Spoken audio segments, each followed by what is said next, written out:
Hey man, welcome back to another episode of Streets to Media TV, man.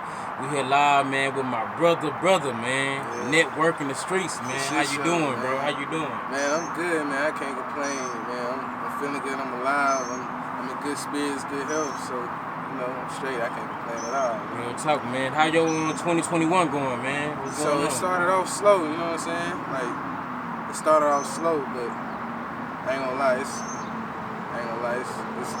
going good. You know what I'm saying? Like, the merch going, I'm getting more recognition. You know what I'm saying? So, hey, I'm good on the brand. Real talk, I've been seeing your merch, man. Like I always tell you, man, merchandise is definitely gonna help you go further because everybody gonna see that every day. You know what I'm saying? So you definitely know how to brand yourself. That's what a lot of these pages don't do. They just think being on the phone all day and being on the computer all day. You gotta be able to brand yourself on and off the computer for sure, man. But let's start from the beginning, man. Let's let everybody know where you're from. I'm from Houston, Texas, from the north side. Grew up in the Fifth Ward area, you know what I'm saying? I stayed all around the north though. The Ward, the Stead, the whole island, Fifth Ward, my stomach ground. Okay. So how was it growing up over here, man? You know, everybody knows stories about Fifth Ward, man, but I want to hear your story, man. I ain't gonna lie, so it's just like everywhere else, you know what I'm saying? Like, you had the violence, you had the poverty, you know what I'm saying?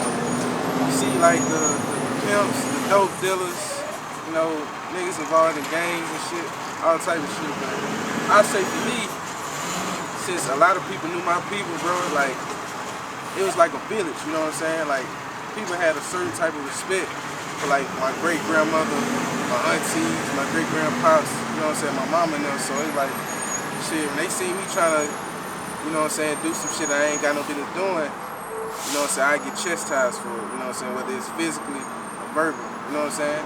I did some shit, you know what I'm saying, but when I was a kid, man, like, shit, every time they caught me doing some shit, there's always consequences. But it was mostly like a village for me, you know what I'm saying, but I say like Fifth Ward created character, like this is why I learned how to fight. This is why I learned how to, you know what I'm saying, learn certain shit, you know what I'm saying, as a young man. This is why I learned like the history and what it was to be, you know what I'm saying, a black man and having like, the pride of being a native of Fifth Ward, you know what I'm saying? Right. Okay, so these days, would you say kids need like older relatives, like friends of the family to chastise the kids more? Because it seems like the younger kids, they getting worse, they getting better. Oh, bro. Yeah, man. It's like a disconnection between the young generation and the older generation. You know what I'm saying? And I blame the older generation because me and older people, like us and older people, we tend to like judge. You know what I'm saying? The youngest, but we ain't trying to like go sit down there and talk to them. Like, they ain't have no structure, you know what I'm saying? When they ain't got nobody to look up to, no real role models, and nobody to tell them like, man, this out of pocket, nothing like that. Like, they gonna crash out, you know what I'm saying? So yeah, we need some, you know what I'm saying, some solid older niggas to like put the youngest, you know what I'm saying, under their wing and shit, you know what I'm saying? And you know what I'm saying, like, I say teach them, you know what I'm saying, before they self-destruct. Right, okay, yeah.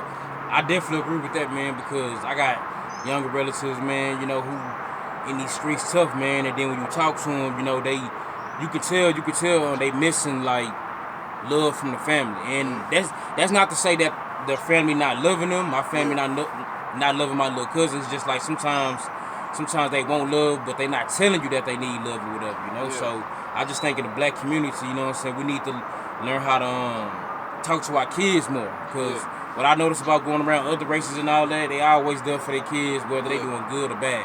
And sometimes the black families, like, the mama always working, the daddy always working, or the daddy in jail, or the brother in jail, or the sister out for her. Like, black folks never really just be there for their kids sometimes.